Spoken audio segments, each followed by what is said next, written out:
विद्यार्थियों, हाइपोथेसिस की चर्चा के अंतर्गत तीसरे खंड में मैं एक बार पुनः आप सभी का हार्दिक अभिनंदन करता हूं।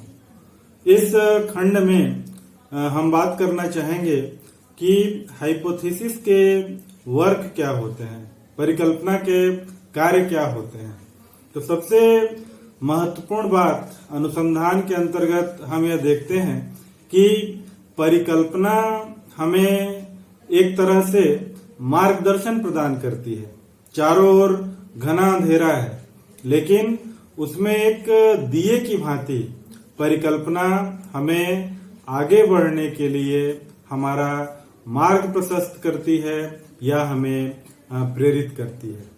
साथ ही साथ समस्या के समाधान की दिशा में आगे बढ़ने के लिए हमें किस तरफ रुख करना है, किस तरफ आगे बढ़ना है, किस दिशा में कार्य करना है, इसके लिए परिकल्पना हमको एक रास्ता दिखलाती है और उसके माध्यम से हम आगे बढ़ते हैं। साथ ही साथ परिकल्पना के द्वारा हम अपनी समस्या को सुनिश्चित करते हैं, एक पॉइंटिंग द प्रॉब्लम, और उसी पर केंद्रित होकर हम कालांतर में कार्य करते हैं। इसीलिए यह कहा जाता है कि परिकल्पना समस्या को संकुचित करती है और उसे विशिष्ट तथा निश्चित क्षेत्र वह प्रदान करती है।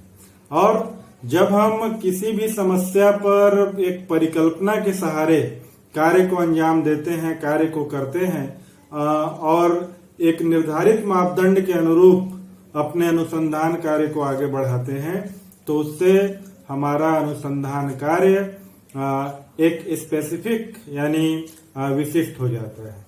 हम प्रमुख तथ्यों का जब चुनाव करते हैं तो उसके माध्यम से हम अपने समस्या को सीमित करते हैं, क्योंकि इसका दायरा बहुत विस्तृत है।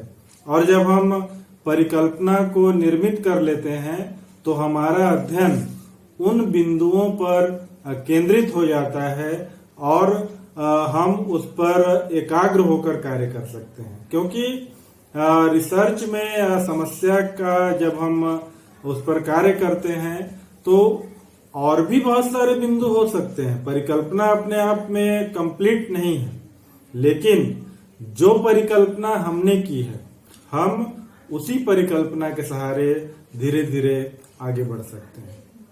साथ ही साथ अनुसंधान में जो पूर्व के अनुसंधान हुए हैं, जब हम उसका रिव्यू करते हैं तो उस अनुसंधान के द्वारा जो कंक्लूजन हमारे समक्ष है उसकी सत्यता का मूल्यांकन या वेरिफिकेशन भी हम परिकल्पना के मार्फत साधारण तौर पे कर सकते हैं। साथ ही साथ जब हम किसी समस्या पर कार्य करते हैं और कंक्लूजन को निकालने की कोशिश करते हैं, निष्कर्ष तक पहुंचते हैं, उसके लिए भी हाइपोथेसिस हमारा मार्गदर्शन करती है। तो इन कारणों से किसी भी अनुसंधान के लिए या समस्या पर कार्य करने के लिए हाइपोथेसिस का बनाना, परिकल्पना का बनाना बेहद आवश्यक हो जाता है और उस परिकल्पना के माध्यम से हम अपने अनुसंधान कार्य को कर सकते हैं। साथ ही साथ एक अनुसंधानकर्ता को परिकल्पना के निर्माण के पूर्व किन बातों पर गौर करना चाहिए, या उसको हम कह सकते हैं कि परिकल्पना की प्रॉपर्टी क्या होनी चाहिए, इसका ज्ञान भी एक अनुसंधानकर्ता को आवश्यक रूप से होना चाहिए। परिकल्पना का निर्माण इस तरह किया जाना चाहिए कि उसमें हमें समस्या का पर्याप्त संभावित उत्तर दिखलाई पड़े और सरलतम उत्तर भी दिखलाई पड़े। साथ ही साथ रिसर्च में स्पष्टवादिता का होना बेहद जरूरी है, इसलिए हमारी परिकल्पना में भी बिल्कुल स्पष्ट अवधारणा होनी चाहिए। साथ ही साथ परिकल्पना को विशिष्ट भी बनाने की कोशिश की जानी चाहिए और जो परिकल्पना हम किए हैं या जिस समस्या पे हम कार्य कर रहे हैं उसके परीक्षण के लिए जो आवश्यक संसाधन हैं, जो आवश्यक टूल्स हैं, वह भी हमारे पास उपलब्ध होना चाहिए। अगर हमारा अनुसंधान आंकड़ों पर आश्रित है तो हमारे पास आंकड़ों की भी प्रामाणिक और पर्याप्त उपलब्धता होनी चाहिए।